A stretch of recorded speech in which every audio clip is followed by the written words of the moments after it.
셀카 모드와 후면 카메라 모드의 가장 큰 차이점은 셀카를 찍을 때는 안녕하세요 여러분, 오늘의 주제는 남이 보는 내 얼굴 왜 어색할까 입니다. 저도 사실 영상을 찍다 보면 영상 속에 제 목소리를 듣는 것도 어색하고, 또 환자분들이 항상 얘기하는 것 중에 원장님 저는 셀카 찍으면 괜찮은데 후면 카메라로 찍으면 얼굴이 좀 이상해요, 어색해요, 비대칭이 심해요, 이렇게 말씀하시는 분들이 많거든요. 그러면 왜 전면 카메라와 후면 카메라로 찍은 모습이 다를까? 남이 보는 내 얼굴이 어떻게 보일까? 이런 부분에 대해서 이유를 설명드리도록 하겠습니다. 셀카 모드가 있고 후면 카메라로 찍는 모드가 있는데요, 셀카 모드로 이렇게 찍게 되는데, 그리고 후면 카메라로 이렇게 해서 찍는 경우가 있습니다. 셀카 모드와 후면 카메라 모드의 가장 큰 차이점은 셀카를 찍을 때는 화면을 보면서 얼굴을 찍을 수 있다는 겁니다. 제 얼굴을 보면서 사진을 찍게 되면 제 얼굴의 단점을 보완할 수 있는 코가 가장 오똑해 보이는, 턱선이 가장 날렵해 보이는 포인트를 잡아서 제가 그 각도를 찾아서 찍을 수 있게 됩니다. 이 부분에 대해서 조금 더 깊이 있는 설명을 드리자면, 모든 사람은 코도 비대칭, 눈도 비대칭, 얼굴 뼈도 비대칭, 얼굴 살도 비대칭입니다. 특히 얼굴 뼈에서 눈을 예로 들자면, 눈의 뼈의 각도는 눈 구멍이 있고, 이 머리 위에서 눈 구멍을 들여다봤을 때 어떤 사람은 이렇게 평행하게 뼈가 뉘어있는 부분이 있고, 어떤 사람은 이렇게 평행하지 않게 눈구멍이 이렇게 누워있는 경우가 있습니다. 유선형의 얼굴이라고도 표현하는데, 눈구멍이 바라보는 방향 자체가 약간 옆으로 이렇게 틀어져서 눈구멍에서 시선이 정면을 봤을 때 이렇게 시선이 나와야 되는데, 이런 옆각도로 시선이 나오는 경우가 있다는 것이죠. 이렇게 옆각도로 시선이 나온다는 건 뼈가 누워있다는 뜻이고, 광대뼈도 같이 누워있으면서 뼈도 누워있다는 상태입니다. 이렇게 눈 자체가 많이 뉘어있는 상태라면, 눈의 정면 같은 경우는 정면을 봐야 정면인데, 이렇게 눈뼈가 누워있는 경우에는, 예를 들면 여기서 이 눈의 정면이 아니기 때문에 이 눈의 정면에 맞춰서 셀카를 찍을 때 사진을 이렇게 틀어야 사진이 잘 나오고 눈이 더 크게 나오는 것입니다. 그리고 모든 사람의 코도 콧대뼈의 경사면이 다른데, 한쪽은 높고 튀어나와 있고 한쪽은 낮은 경우가 많습니다. 그리고 코의 축도 지표면에서 수직이 아니라 약간 이렇게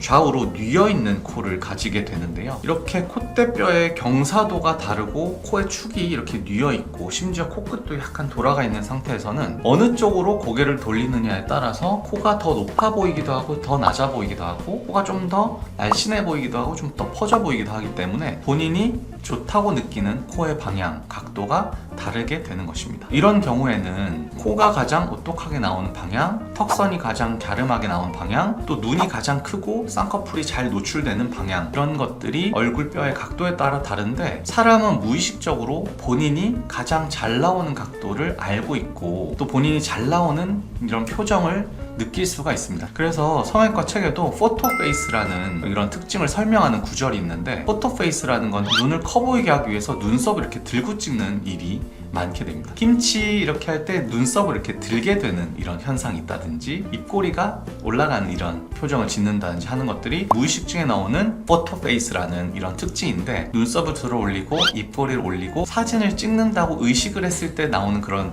사람들의 자연스러운 리액션인 것입니다. 그런 포토페이스 현상과 더불어서 특히 셀카를 찍을 때는 본인이 잘 나오는 각도와 코와 눈의 방향들이 사람마다 다르기 때문에 이거를 저절로 찾아가게 되는 것이 본능적인 이런 방향인데요. 그래서 이런 두 가지 종류의 거울을 준비했는데, 하나는 일반 거울, 하나는 남이 보는 내 얼굴이라는 거울입니다. 자, 이 두 거울의 특징은, 하나는 정말로 내가 거울의 방향에 맞춰서 일상적인 어떤 방향의 각도를 찾아서 이렇게 되면 코가 삐뚤어 보이네, 이렇게 하니까 코가 더 덜 삐뚤어 보이네, 또 이쪽에서 보는 게 나는 더 좋네, 이런 생각을 느낄 수 있어서 이 정면 거울에선 사람들이 이 거울에 맞춰서 얼굴을 움직이기가 쉽고, 이렇게 고개를 돌리니까 이런 모습이 보이네 라고 맞추기가 쉬운데, 자, 남이 보는 내 얼굴을 이렇게 찍게 되면 저는 분명히 왼쪽으로 고개를 돌렸다고 생각하는데, 거울 속에서도 마찬가지로 왼쪽으로 고개를 돌려지는 반대 현상이 나타납니다. 또 오른쪽으로 고개를 돌렸다고 생각했는데 볼 때는 굉장히 어색해요. 저는 이렇게 고개를 돌렸는데 거울 속에서는 반대로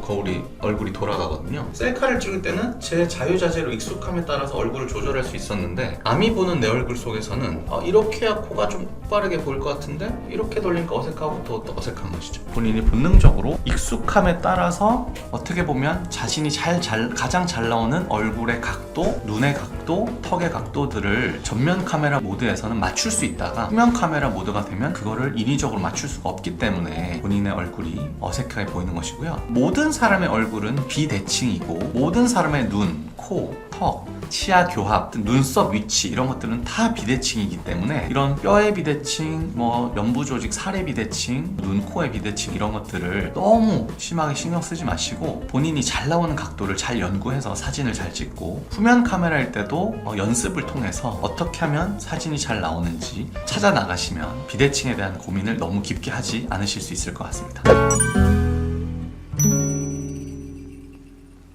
그러면 오늘 영상은 여기까지 하도록 하고요. 전면 카메라, 후면 카메라 모두 정복하시기를 기원드립니다. 감사합니다.